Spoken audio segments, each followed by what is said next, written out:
बहू पर इल्ज़ाम। अरे तारा, तुमने अभी तक घर के पर्दे चेंज नहीं किए? तरुण, मैं बस अभी करने ही वाली थी, पर तुम्हें तो पता है ना, मेरे बॉस का कभी भी ऑफिस का काम दे देते हैं और फिर भी मैं उसी काम में उलझ कर रह जाती हूँ और फिर दूसरा काम मेरे ध्यान से निकल जाता है। देखो तारा, अभी तक हम दोनों बस इस घर में रहते थे, तब तक तुम्हारी ये हरकत ठीक थी और मैं ये सब समझता था, इसलिए तुमसे कुछ कहता भी नहीं था।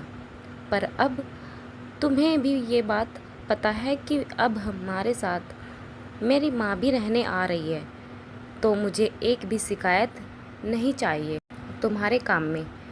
और वैसे भी तुम्हें तो पता है ना कि माँ कितनी धार्मिक और पुराने ख्यालों की है, तो तुम इस बात का बहुत ध्यान रखो। मैं नहीं चाहता कि तुम्हारी हरकतों से माँ का इतने सालों में यहाँ आने का फैसला उन्हें गलत लगने लगे। इतना कहकर तरुण अपने फ़ोन में वीडियो देखने लगता है। तरुण का ऐसा बर्ताव देखकर तारा का दिल और आंख दोनों ही भर आई, पर वो चुपचाप वहाँ से उठ बाहर हॉल की तरफ चली गई।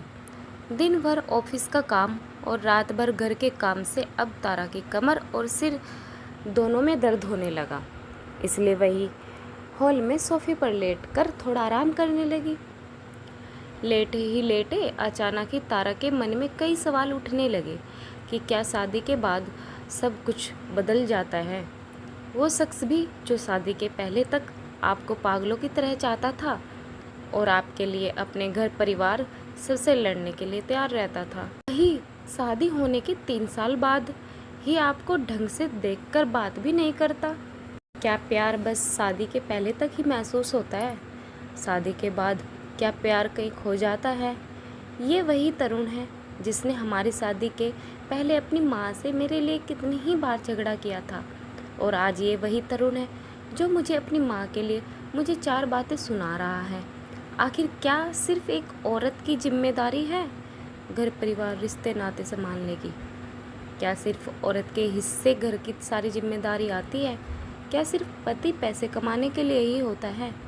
पर एक औरत तो पैसे भी कमाती है और घर परिवार दोनों भी संभालती है, फिर एक पुरुष के लिए ये सब नियम क्यों नहीं है? अरे माँ तो तरुण की आ रही है, तो तरुण को उनकी जिम्मेदारी उठानी चाहिए, उनको ध्यान रखना चाहिए। मुझे ऑर्डर देकर खुद हर जिम्मेदारी से बचना चाह रहे हैं। उफ़, ये शादी का लड्डू, उफ़, ये शादी का लड्डू भी ना, जो खाए वो पछताए और जो ना खाए वो भी पछताए। ऐसे ही अनगिनत सवालों के उलझन से तारा एक बार अपने कॉलेज की यादों में खो जाती है, जब वो पहली बार तरुण से मिली थी और जब उसकी ज़िंदगी एक आज़ाद पंछी की तरह थी। न कोई जिम्मेदारी, न कोई बंदिशें थी। उसकी ज़िंदगी में तो बस मौज मस्ती और मज़ा। कॉलेज का पहला दिन था और तारा बहुत ही सीधी सादी लड़कियों में से एक थी। वो न तो ज़्यादा किसी से बात करती थी और न ही उसके ज़्यादा दोस्त थे। तारा एक छोटे से गांव से थी, इसलिए वो 12वीं की पढ़ाई करने के बाद उसके गांव में ही उसकी कॉलेज की पढ़ाई नहीं हो सकती थी, इसलिए उसकी लाख कोशिश के बाद भी उसके पिता और भाई ने उसे शहर में जाकर पढ़ने की इजाज़त दी थी। तारा के घर में उसके पिता जो गांव के सरपंच थे और 2 बड़े भाई थे जो अपनी छोटी बहन तारा को अपनी आंखों का तारा बनाकर रखते थे। तारा बिन माँ की लड़की थी, इसलिए उसके दोनों भाइयों ने ही तारा का पालन पोषण किया। पर तारा अपने पिताजी से बहुत डरती थी, क्योंकि उसके पिताजी बहुत ही कठोर स्वभाव के थे। कॉलेज में किसी को भी नहीं जानती थी, इसलिए वो चुपचाप अपनी क्लास में जाकर सबसे अलग बैठ गई। तभी अचानक से क्लास में लड़कों का एक झुंड आया और आते ही उन्होंने सबसे खड़े होने के लिए कहा। एक साथ इतने लड़कों को देखकर तारा बहुत घबरा गई थी। आखिर ये सब हो क्या रहा है? उन लड़कों के झुंड में से एक लड़के ने तुरंत कहा कि हम सब तुम्हारे सीनियर हैं, चलो हम सबको खड़े होकर तुम सब एक एक करके अपना इंट्रो दो, अपना परिचय दो। तारा को समझते देर नहीं लगी कि ये सब क्या हो रहा है, पर वो थी तो जूनियर ही, इसलिए उसे भी ना चाहते हुए उन लड़कों की बात माननी पड़ रही थी। धीरे धीरे सब एक एक करके क्लास में बैठे स्टूडेंट्स अपना इंट्रो दे रहे थे और अब तारा का भी नंबर आने वाला था। तारा वैसे भी कॉलेज के पहले दिन बहुत घबराई हुई थी, ऊपर से अब ये सीनियर का नाटक कि तो जान ही जैसे निकली जा रही थी। थोड़ी ही देर में तारा का नंबर आया। उन लड़कों में से एक लड़के ने तारा का इंट्रो लिया। इंट्रो देखकर जैसे ही तारा वहाँ से जाने लगी, तभी उन लड़कों में से एक दूसरे लड़के ने तुरंत तारा को रोका, उसे गाना गाने के लिए बोल दिया। तारा ने इस बारे में तो सोचा ही नहीं कि वो अब पहले से ज़्यादा डर गई थी। जैसे तैसे कर तारा ने एक भजन गाया, वहाँ से जाने लगी। तभी एक तीसरे लड़के ने तारा को रोककर उसे डांस करने के लिए कहा, जिस पर तारा बहुत ज़्यादा डर गई और ऐसे कॉलेज में लड़कों के बीच सबके सामने डांस करना उसे सही नहीं लगा, इसलिए उसने डांस करने से साफ मना कर दिया। तारा के मना करने के बाद वो सारे लड़के बहुत गुस्सा हो गए और तारा को डराने की कोशिश करने लगे। एक तो तारा वैसे भी बहुत घबराई हुई थी, ऊपर से अब सारे लड़के मिलकर उसे डराने की कोशिश कर रहे थे। तारा ने डांस नहीं किया पर उसकी आंखों से आंसू निकलने लगे। वो रो रही थी पर सीनियर अपनी बात पूरी करवाने में लगे हुए थे। बात जब आगे बढ़ने लगी तभी पीछे से एक लड़का आया और सभी सीनियर उसे देखकर चुप हो गए।